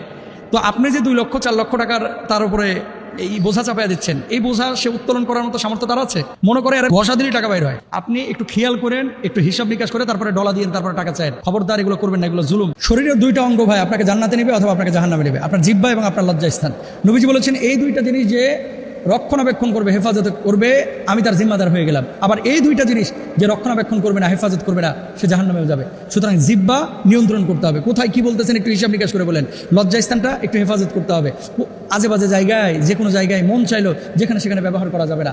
জিহ্বা এবং লজ্জাস্থান এতটা দামি 2টা অঙ্গ আমাদের আপনাদের শরীরে। মাথা, অন্তর, তারপরে হাড়, হৃদপিণ্ড, হাত, এগুলোর চাইতে বড় জরুরি হচ্ছে জিহ্বা এবং হচ্ছে লজ্জাস্থান নিয়ন্ত্রণ করা। এই 2টা অঙ্গ আমরা নিয়ন্ত্রণ করার চেষ্টা করবো ইনশাআল্লাহ। নিজে কখনো আরেকজনের ক্ষতির কারণ হবেন না। শুনেন, মানুষের উপকার করতে না পারলেও কখনো মানুষের ক্ষতি করবেন না। বুঝেন নাই কথা? নিজে কোনো উপকার করতে পারতেছেন না, এটা আপনার দুর্বলতা, পারতেছেন না, কিন্তু আরেকজনের ক্ষতি করেন না, অন্তত উপকার করতে না পারলেও। মুরব্বী একজন এখানে ঘুমায় আছে মনে করেন, আর আপনি ডিজে পার্টি শুরু করলেন পাশের বাড়িতে। বুড়া মানুষটা আপনারা কিছু বলতেও পারে না, কানের মধ্যে বুড়ার আওয়াজ যাচ্ছে, আর আপনার ওই প্রতিটা ঢোলের আওয়াজের সাথে সাথে বুড়া আপনার অভিশাপ দিতেছে। কেউ দোয়া করবে না, কিন্তু এই জিনিসগুলো কষ্টের কারণ। খবরদার, আপনি দোকানদারি করতেছেন, পাশেও যে আরেক দোকানদার আছে চা বিক্রেতা, এটা একটু মাথায় রাখতে হবে। পাশে আরেকজন ফার্নিচারের দোকান আছে, মাথায় রাখতে হবে। আপনার ভালো লাগতেছে, ভাড়া নিছেন 8,000 টাকা দিয়ে দোকান, জোরে সাউন্ড বক্স আর গান বাজায় ধুয়ে দিলেন, পাশের যে দোকানদার ও তো গান সহ্য করতে পারে না। এটা কিন্তু মুমিনের আখলাক না, এটা আপনাকে বুঝতে হবে। অনেক মানুষ এরকম কথা বলে থাকে, খেয়াল করে দেখেন যে মোহতারাম, আত্মীয়তার সম্পর্কের ব্যাপার আপনারা এত ওয়াজ করেন, আমি তো আত্মীয়তার সম্পর্ক রক্ষা করতে চাই, কিন্তু আমার আত্মীয়র ভাবস দেখে ভাব দেখে এর ধারে কাছে বেড়া যায় না। এরকম কিছু লোক আছে, কিন্তু দেখবেন পকেটে পয়সা নাই, কিন্তু ভাব হচ্ছে একেবারে বিল গেটসের মেয়ে, যোগ্যতা নাই শিক্ষা দীক্ষায়, কিন্তু ভাব সব এরকম, বাপরে বাপ শিক্ষামন্ত্রীর ছেলে, এরকম একটা ভাব। আর এদের ধারে কাছে ভিড়া যায় না, কিন্তু সালাম দিলে সালামের জবাব নেয় না। সমস্যাটা কোথায়? হয়তো বাপের সাথে কোনো কারণে মতবিরোধ ছিল, অথবা পারিবারিকভাবে কোনো একটা কারণে মতবিরোধ ছিল। ছোট ছোট মানুষের মতো হওয়ার চেষ্টা করবেন। ছোট বাচ্চারা দেখবেন যে ঝগড়া হয়, বিবাদ হয়, একটু পরে কিন্তু মিলে যায়। আত্মীয়তার সম্পর্ক এটা রক্ষা করে চলতে হবে ভাই। লা ইয়াদখুলুল জান্নাতা কাতিআ, আত্মীয়তার সম্পর্ক যে ছিন্ন করে সে জান্নাতের গন্ধ পাবে না, হাদিসের মধ্যে আছে। সুতরাং ভাব দেখানোর কিছু নাই, যিনি ভাব দেখাচ্ছে তার আরো বেশি সালাম দেন, আরো বেশি সালাম দেন, আর ভাব দেখাবেন না। অহংকার তাকাব্বুরি থেকে মূলত ভাব আসে। এই অহংকার তাকাব্বুরির মালিক একমাত্র আল্লাহ সুবহানাহু ওয়া তাআলা, কোনো মানুষ না। শিল্পপতির ছেলে শিল্পপতি খুব কমই হয়, কিন্তু গরিবের ছেলে অনেকে সচিব হয়, মন্ত্রী হয়, এমপি হয়, শিল্পপতি হয়, হুজুর হয়, বক্তা হয়, খতিব হয়। কেন? আপনি বাংলাদেশে খেয়াল করেন না, পৈতৃক সূত্রে যারা সম্পদ পেয়েছে এরা নিজেরা পরিশ্রম করে খুব কম মানুষই উপরে উঠেছে। আর যারা একেবারে তৃণমূল থেকে, গ্রাম থেকে, গঞ্জ থেকে এসে ঢাকায় মেসে ছিল, খাইছে কি খায় না, কোনো ঠিক ঠিকানা ছিল না, শহরে হোক প্রবাসে হোক, এই মানুষগুলো কিন্তু এগিয়ে যায়। কারণটা হচ্ছে নিজের পায়ে দাঁড়ানোর একটা মানসিকতা তার থাকে, এবং কায়িক পরিশ্রমটা করে, সে মেহনত করে, আল্লাহর কাছে দোয়া করে। পরিশ্রমটা হতে হবে পরিকল্পিত। অনেকে আছে কুলুর বলদের মতো খাটে, কিন্তু কোনো পরিকল্পনা নাই, খাটিয়ে যাচ্ছে, কাজ হবে না। পরিকল্পিত পরিশ্রম করবেন আল্লাহর উপরে তাওয়াক্কুল করে। এবং যদি গরিবের ঘরের সন্তান হয়ে থাকেন, জেনে রাখবেন যে ধনীর সন্তান খুব কমই তার বাপের মতো মানুষ হয়, বরঞ্চ গরিবের সন্তানগুলো বেশি মানুষ হয়। এই জন্য আপনি যদি গরিব হয়ে থাকেন, মনোক্ষুণ্ণ হওয়ার কোনো কারণ নাই, হেজিটেশন বা হতাশার কোনো কারণ নাই। আল্লাহ আপনাকে উঠাবে, শুধু চেষ্টা চালান। এই যে বন্যা দুর্গত এলাকায় যারা আজকে বিপর্যস্ত জীবনযাপনে পড়েছে, আপনারা আমার 10 বার কিনতে পারে এরকম লোক পড়ে গেছে, কিন্তু আজকে বক্স ভরা টাকা বাড়ির ভিতরে পড়ে রয়েছে। টাকা দিয়ে কি নৌকানো যাচ্ছে? ছেলে আমেরিকায় পড়ে আছে, তুরস্কে পড়ে আছে, ছেলে নিউ ইয়র্কে পড়ে আছে, লন্ডনে পড়ে আছে, কোটি কোটি টাকার মালিক। চাইলে কি হেলিকপ্টার দেওয়া যাচ্ছে না। তার মানে কি, অর্থ সব সময় কিন্তু কাজে লাগে না ভাই। অনেক সময় টাকা আপনার থাকবে, কিন্তু এটা দিয়ে আপনার কোনো কাজ হবে না। রক্ষা করতে পারে একমাত্র যিনি, তিনি কে? আল্লাহ। তাহলে এই জিনিসটা মাথায় আনতে হবে যে যারা আজকে বিপর্যস্ত সবাই গরিব না, তারা সময়ের কারণে, সিচুয়েশনের কারণে আজকে আপনার কাছে হাত পাততেছে। কালকে আমিও হয়তো ভাই বিপদে পড়তে পারি, তারাও একদিন আমার কাছে সাহায্য নিয়ে আসবে, ঠিক না? সুতরাং আপনারা ওই যে অনেকে বলে থাকেন ত্রাণ নিয়ে ফেনীতে যাচ্ছি, ত্রাণ সামগ্রী বিতরণ চলছে, এরকম না বলবেন উপহার নিয়ে ফেনীতে যাচ্ছি। কি নিয়ে? উপহার নিয়ে। দুনিয়াতে কোনো মানুষের কাছে বারবার কোনো জিনিস যদি চান, তাহলে সে মানুষটা বিরক্ত হয়। ইভেন মায়ের কাছে বারবার যদি দুধ খাওয়ার জন্য, দুধ পানের জন্য যদি বাচ্চা কান্না করে, মাও বিরক্ত হয়। আল্লাহ সুবহানাহু ওয়া তাআলা এমন এক সত্তা, এমন এক ইলাহ, এমন এক প্রভু, এমন এক রব, যে আল্লাহ সুবহানাহু ওয়া তাআলা তার কাছে কোনো কিছু না চাইলে আল্লাহ রাগান্বিত হন। সুতরাং আমাদের সমস্ত চাওয়াগুলো আল্লাহর কাছে আমরা পেশ করি। আল্লাহ যদি চাওয়া পূর্ণ করেন, কবুল করেন, তাহলে দেখবেন পৃথিবীতে শূন্যতা বলতে কোনো কিছুই থাকবে না, সবকিছু পূর্ণতা পেয়ে যাবে ইনশাআল্লাহ। হজ করছে, উমরা করছে, আল্লাহর ঘর জিয়ারতে যাচ্ছে, বড় সড়ো খানার আয়োজন করে মানুষের জন্য কি বন্দোবস্ত করেছে, কিন্তু নিজের আপন বোনের সম্পদটা এখনো বোঝায়া দিল না। তো যেই কোরআনে আল্লাহ তাআলা নামাজকে ফরজ করেছে, ওই কোরআনে আল্লাহ বলছে বান্দার হক নষ্ট করিস না, ওই কোরআনে আল্লাহ বলছে হারাম খাইস না। তো যে হারামটা খাইলেন, এই হারামটার জবাবকে আল্লাহর কাছে দিতে হবে না? দুইটা পাপ আছে আল্লাহর কাছে, ওয়াজামিনযোগ্য অপরাধ, যেটা আল্লাহ ক্ষমা করবে না, শিরিক আর হচ্ছে বান্দার হক নষ্ট করা। নাউজুবিল্লাহ বলেন না। পৃথিবীতে যখন আপনাকে কেউ বোঝার চেষ্টা করবে না, ধরেন আপনাকে কেউ বুঝতেছে না, আপনার বাপ বুঝতেছে না, আপনার মা বুঝতেছে না, স্ত্রী বুঝতেছে না, ছেলে মেয়ে কেউ বুঝতেছে না, একটা কথা মাথায় রাখবেন, আল্লাহ আপনাকে ঠিকই বোঝেন। সুতরাং মানুষের পেছনে এত সময় দেবেন না। যখন দেখছেন যে আপনাকে কেউ ভুল বুঝতেছে, তো আপনাকে শুদ্ধ করে বোঝানোর জন্য 1 দিন 2 দিন 3 দিন 4 দিন আপনি ঘুরছেন, তার পিছনে গুড় করতেছেন, কিন্তু আপনাকে পাত্তাই দিচ্ছে না। খবরদার, স্টপ। সেখানে আপনি দাঁড়ান, সেখানে থেমে যান। এরপর আপনি আল্লাহর পেছনে, আল্লাহর দিকে ঝুঁকেন, সাজদায় লুটায় পড়েন, শেষ রাত্রে আল্লাহকে আপনার বিষয়গুলোকে আল্লাহর সামনে উপস্থাপন করেন। দেখবেন ইনশাআল্লাহ তাআলা আল্লাহ সুবহানাহু ওয়া তাআলা সমস্ত হতাশা, বিষণ্ণতা এবং এই দূরত্বকে কমিয়ে দেবেন ইনশাআল্লাহ তাআলা। সুতরাং আল্লাহমুখী হন। কষ্টের রাতগুলো সাধারণত দীর্ঘ হয়, এটা আমাদের একটা কমন কথা। ওই মানুষদের জন্য কষ্টের রাতগুলো দীর্ঘ হয় যারা রাত্রিবেলা আল্লাহর সাথে সম্পর্ক স্থাপন করতে পারে না। কেন রাতটা আপনার দীর্ঘ হবে? আপনার যদি ঘুম হয় ঘুমান, আর যদি না ঘুমাইতে পারেন তাহাজ্জুদে দাঁড়ায় যান। ঘুম আসতেছে না জায়নামাজে দাঁড়ায় যান, ঘুম আসতেছে না মুসল্লায় দাঁড়ায় যান, চোখের পানি ফেলেন। রাতের বেলায় আল্লাহর সাথে ভালোবাসাটা জমে ভালো, রাতের বেলায় আল্লাহর সাথে প্রেমটা জমে ভালো। সুতরাং রাত্রিকালীন সময় আল্লাহকে সময় দিবেন, আল্লাহ দিনের বেলা আপনাকে সময় দিবে, রাতের বেলা আপনাকে সময় দিবে, আপনার দুনিয়ার সমস্ত মুসিবতগুলোকে দূর করবে, দুনিয়ার হায়াতে রিজকে বারাকা দান করবে ইনশাআল্লাহ। সুতরাং রাত্রিকালীন সময়টাকে আল্লাহর জন্য আমরা নির্ধারণ করি, কিছু সময় ঘুমাই, কিছু সময় রেস্ট নিই, কিছু সময় তেলাওয়াত করি, কিছু সময় আল্লাহর জন্য আমরা ব্যয় করি। একটা মানুষ নিচু কিনা, একটা মানুষ হীন কিনা, নিচু মানুষ আর হীন মানুষ চেনার উপায় হচ্ছে, আলামত হচ্ছে লোকটা মুখ খারাপ করে কিনা। যে মানুষটা কথায় কথায় মুখ খারাপ করে, রাগের সময় জবানকে নিয়ন্ত্রণ করতে পারে না, এই মানুষটা হীন, এই মানুষটা নিচু, এই মানুষটা খারাপ, এই মানুষটা থেকে দূরে থাকতে হবে। আপনি নিজেকে এবার জিজ্ঞেস করেন যে আসলে রাগের অবস্থায় আপনি কি করেন? আপনি কি গালবন্ধ করেন, মুখ খারাপ করেন, আপনি কি মারধর করেন? যদি এরকম অ্যাটিটিউড থাকে, প্লিজ বি কেয়ারফুল, আপনি এখনই সতর্ক হন, এগুলো আপনি করবেন না, এগুলো আপনি করবেন না। হীন মানুষের আচরণ, আপনি হীন না, আল্লাহর আদালতে, আল্লাহর কাছে, আরশের বুকে আপনি উঁচু জায়গায় পৌঁছান। আমরা দোয়া করি এই জন্য রাগ নিয়ন্ত্রণ করতে হবে, অশ্লীল বাক্যালাপ করা যাবে না, মুখ খারাপ করা যাবে না। আল্লাহ বুঝদান করুন। হজ এবং উমরা না করে সে পরিমাণ সওয়াব যদি কেউ পেতে চান, তাহলে একটা আমলের কথা আপনাদেরকে বলে দিই। ফজরের নামাজ জামাত আদায় করবেন, তারপরে জিকির শুরু করবেন। সূর্যাস্তের আগে 2 রাকাত নামাজ আপনারা আদায় করে নেবেন, মানে জিকিরের পরে। যদি জিকিরের পরে 2 রাকাত কেউ নামাজ আদায় করে এবং জামাতে ফজরের নামাজ পড়ে, আল্লাহ সুবহানাহু ওয়া তাআলা ওই ব্যক্তির আমল নামায় একটা কবুল হজ এবং একটা কবুল উমরার সওয়াব দিয়ে দিবেন। কত বড় কথা, খুব সিম্পল। হজ করার জন্য 7 লক্ষ টাকা লাগে, উমরা করার জন্য 2 লক্ষ টাকা লাগে, 1.5 লক্ষ টাকা লাগে। আর এখানে আপনি প্রতিদিন একটা হজ এবং একটা উমরার সওয়াব পাবেন। কি করতে হবে? 2 রাকাত নামাজ আদায় করতে হবে ফজরের জামাতে, তারপরে জিকির আজকার করতে হবে, তারপরে 2 রাকাত সালাত আদায় করতে হবে, যেটা নফল সালাত। আল্লাহ তাআলা সওয়াব দেবেন ইনশাআল্লাহ। কেমন ছিলেন আমার নবী? মানানসই গড়নের দেহের অধিকারী ছিলেন আমার পিয়ারা হাবিব সাল্লাল্লাহু আলাইহি ওয়াসাল্লাম। চোখ দুটো ছিল ডাগর, মানে একেবারে ছোটও না একেবারে বড়ও না, গোল গোল। চোখের মণিটা ছিল একেবারে কালো, কুচকুচে কালো। পাশের সাদা অংশটা ছিল একেবারে শুভ্র। বুক থেকে নাভি পর্যন্ত একটা সরু রেখা নেমে গিয়েছিল পশমের। এই 2 কাঁধ ছিল প্রশস্ত, শরীরে কোনো মেদ চর্বি ছিল না। পিঠের মধ্যে মোহরে নবুয়তের কবুতরের ডিমের মতো একটা সিল মারা ছিল। দাঁতগুলো ছিল একেবারে মুক্তার দানার মতো ঝকঝকে। এই দন্ত মুবারকের মাঝখানে ছিল একটু একটু ফাঁকা অংশ। ভ্রু দুটোর মধ্যে কোনো ফাঁকা ছিল না, বরং এই ভ্রু দুটো একটু মিলানো ছিল, মিলানো। সুবহানাল্লাহ। পিয়ার হাবিব সাল্লাল্লাহু আলাইহি ওয়াসাল্লামের এই 2 ভ্রুর মাঝখানে একটা মোটা রগ ছিল। নবীজি যখন রেগে যেতেন অথবা কখনো কখনো একটু চিন্তিত থাকতেন, নবীজির এই রগটা 2 ভ্রুর মাঝখানে একটু উঁচু হয়ে ভেসে উঠতো। সুবহানাল্লাহ। শুনেন, পালিয়ে বিয়ে করার মধ্যে কোনো কল্যাণ নাই। এই যে ঢাকা সিটির ভিতরে 52,000 54,000 প্রতি বছর তালাকের আবেদন করতেছে, ম্যাক্সিমাম হচ্ছে প্রেমের বিয়ে। প্রেমের বিয়ে কিন্তু ভাই বেশি দিন টিকে না। অধিকাংশ ক্ষেত্রে অভিজ্ঞতা তিক্ত। আপনি একটু দেখে শুনে বিয়ে করেন, কারণ যখন প্রেম করেন তখন আপনার আবেগ কাজ করে। আপনার ওই খালি চোখ দিয়ে সৌন্দর্যটা আপনি দেখেন, কিন্তু বিবেক দিয়ে, আকল দিয়ে আপনি ভাবেন না।